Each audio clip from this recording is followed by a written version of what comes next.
Cervical mucus, a scientific term but which nevertheless has a practical aspect, determining your peak of fertility.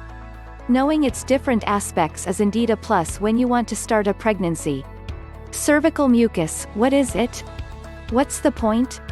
It is a secretion from the cervix and which, depending on the appearance, determines the time of the cycle that corresponds to ovulation. It is the fertility indicator par excellence. Also called cervical mucus, it is secreted for about 6 days.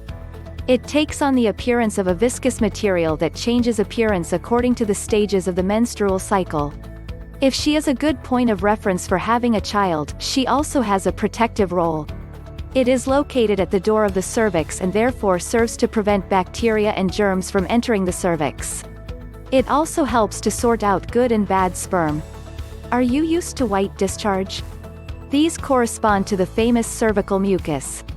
It plays a role in ovulation and an aspect that changes throughout the cycle. It changes in appearance depending on the time of the menstrual cycle. Right after menstruation, cervical mucus takes on this egg-white appearance. Under the effect of estrogen, it is then secreted more and is also more humid.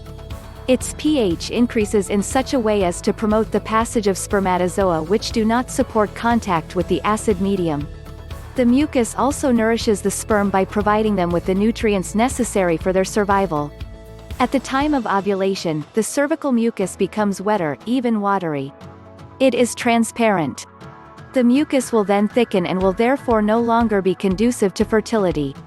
Its color will draw towards white or yellow. His pH becomes low again. It then becomes again a barrier against the passage of bacteria, germs, and sperm. Mucus, to observe well to get pregnant.